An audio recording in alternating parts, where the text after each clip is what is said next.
आमचं मासाजोग गाव किंवा केस तालुका बीड जिल्हा एवढ्यापुरतं हे मर्यादित नव्हतं. तमाम महाराष्ट्रातल्या माणसाच्या मनाला एक ठेस पोहोचली होती की संतोष देशमुखला ज्या पद्धतीने मारलंय आणि हे 16 डिसेंबरच्या माझ्या स्वतःच्या सभागृहातल्या भाषणामध्येच जवळपास याचं सगळं काही वर्णन मी केलं होतं.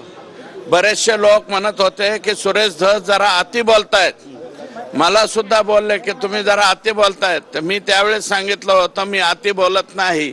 मी फक्त मस्साजोग नाही, मस्साजोगच्या भोवतालचे सगळे जे काही गाव आहे, ज्या ज्या गावामध्ये संतोष देशमुखला फिरून मारलं, ते टेकडे शिवपासून ते शेवटच्या दैठणा गावापर्यंत सगळ्या गावांमधनं माहिती घेतली होती.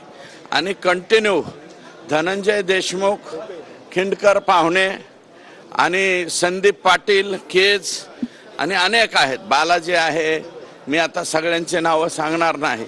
परंतु ह्या सगळ्यांनी जी माहिती दिली त्या माहितीवरून हे भयानक आणि दुष्कृत्य हे इतकं भयानक होतं की त्या भयानक दुष्कृत्याच्या ज्या वेळेस आता चार्जशीट दाखल केल्याच्या नंतर त्याच्यातले फोटो आले, मला वाटतं मीडियातला एकही माणूस रडायचा काल शिल्लक राहिला नसेल.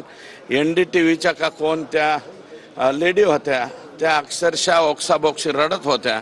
आणि मला वाटतं कोणत्याही अँकरचं किंवा कोणताही जो प्रतिनिधी मीडियाचा त्या सगळ्यांच्या डोळ्याच्या कडा काल पाणावल्या असतील. आणि या पाणावलेल्या पाहिल्याला महाराष्ट्रामध्ये प्रचंड असंतोष कालच्या ह्या फोटोपासून मला वाटतं त्याची माहिती राज्याचे उपमुख्यमंत्री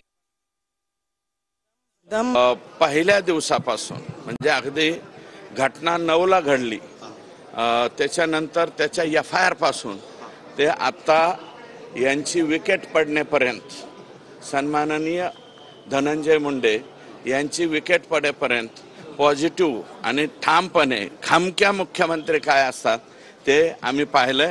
देवाची काठी लागत नाही परंतु न्याय मात्र मिळतो हे मला या ठिकाणी मिळालं.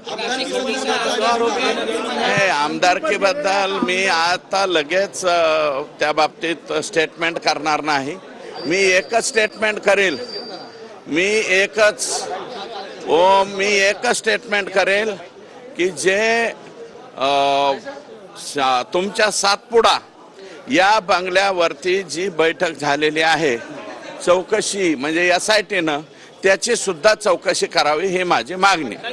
ओके ओके अजून बरेच संतोष देशमुख पुढे येतील आता.